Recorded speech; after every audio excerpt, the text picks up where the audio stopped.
Good morning. We're 40 days out. 40 days out from the election. Good morning, good morning, good morning. We are 40 days out from the election, and I need to talk to you guys about the polls because you guys are blowing me up about the polls. Drayton, what about this poll? Drayton, what about that poll? Drayton, what about this poll?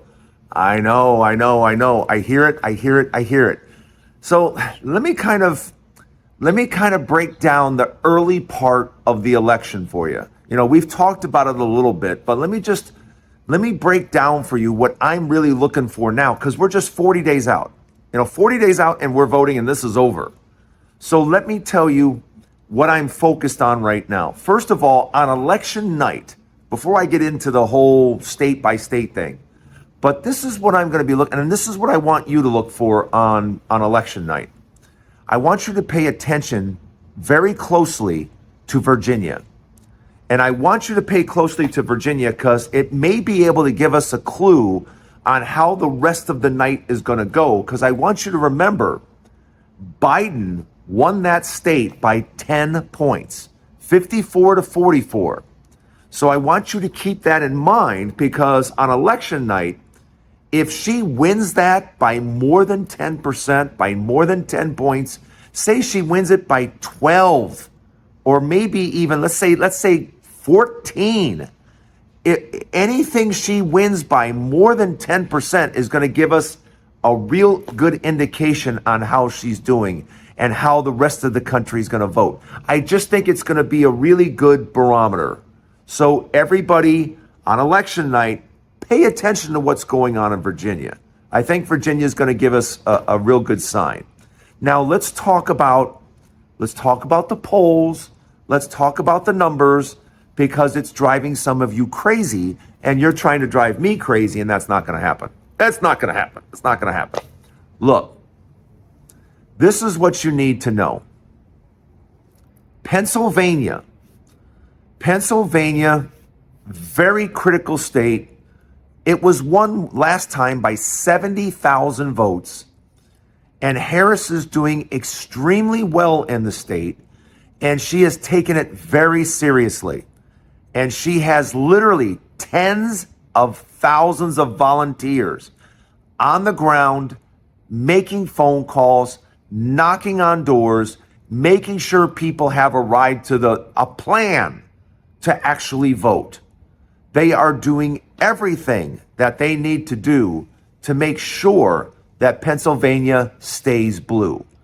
And with all that effort, all that time, all that money, and then you see what's going on in Philadelphia and Allegheny County, Pittsburgh. You can see the voter registration.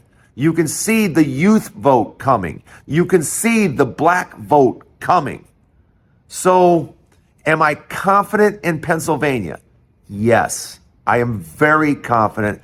I think without a shadow of a doubt, she is going to win Pennsylvania. And I feel the exact same way because of the exact same reasons I just discussed with you about North Carolina. North Carolina, you have to remember, I've spoken on this. North Carolina has 174 universities and colleges. 174. There is a lot of college students in that state.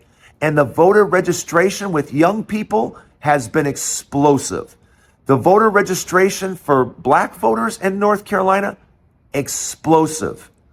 And every single day, as sad as it is, and it's sad, because every day I get news of another young woman that has passed away for no reason. And there's been several already. And all they had to do was receive basic medical care. But because people are so worried, I mean, as a woman, if you are living in a restrictive state on abortion, you are literally putting your life at risk. I'm not saying that proudly. I'm not saying that to scare you, but a woman in Indiana just died. Another one, because she couldn't get the most basic health care to take care of a situation. And I mean, these stories are they're unfortunately starting to stack up. And it's just so sad because these women are in their 20s and they have their whole life ahead of them, but they don't anymore. They've passed away. And it's beyond sad, you know. But I have full confidence, whether it's Pennsylvania, whether it's North Carolina, Georgia for sure. I mean, Georgia women aren't messing around. And I'm literally keeping my fingers crossed about Texas and Florida women saying, you know what, enough's enough. This has got to stop. This whole thing, well, let's give it to the states. Yeah, that doesn't work. Because what ends up happening is these states almost have a contest. Who can be the most restrictive? And like, for example, in Alabama, unless you are about to die, you can't do anything for someone. And it's only going to get worse, and we're only going to have more women passing away for no reason. But getting back to the voter registration and getting back to what I see from the polls and stuff like that, what I see is I see victories in Pennsylvania and North Carolina, and I don't see any path for Donald Trump in Pennsylvania. And he's ruined himself with that, with Mark Robinson. He's literally ruined himself with voters in North Carolina. How can you trust Trump to pick anybody when he picks somebody like Robinson, who is such a bad individual to be having him run for office? It's a bad choice on Trump's part. And Trump over and over and over again makes really bad choices. You know, he did it in his first administration. He did it with his most recent VP pick. He did it with this guy in North Carolina. It's just over and over and over again. Trump picks the wrong people. So, yeah, we have a lot more to talk about. I want to get into some of the details on the polls, and let's do that next. Okay, let's talk about specific polling. Let's talk about, certainly, let's get out of the way right now, polls that you should not listen to whatsoever. There's a new poll out today from The Hill that has Harris ahead by nationally 7 points.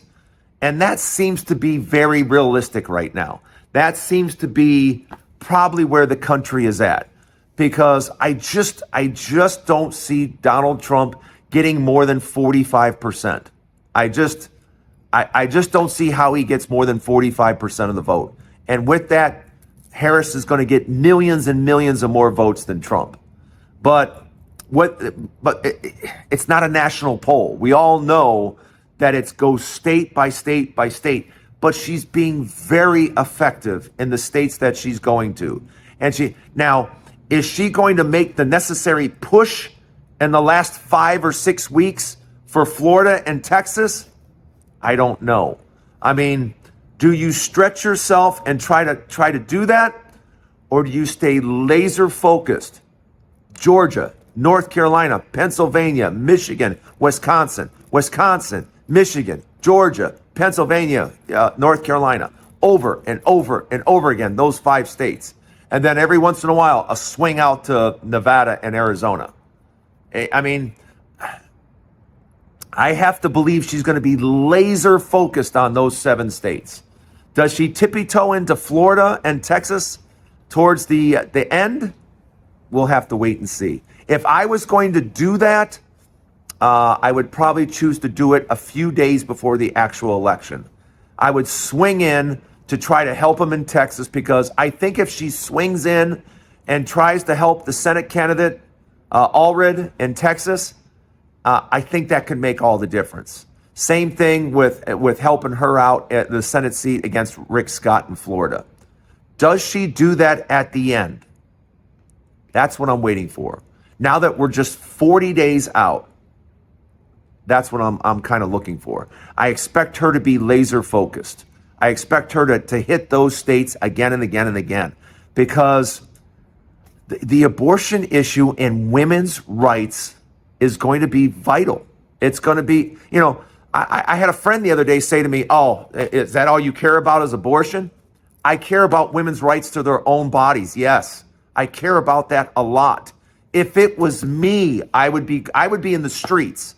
If the government was telling me what to do with my body, yeah, I would be in the streets. That's just how I feel about it, and I just can't, I can't get my head around people that just, when we have more and more examples now of women dying because they couldn't get the most basic care. So in those states where it's at play, Florida is really closer than what people are talking about.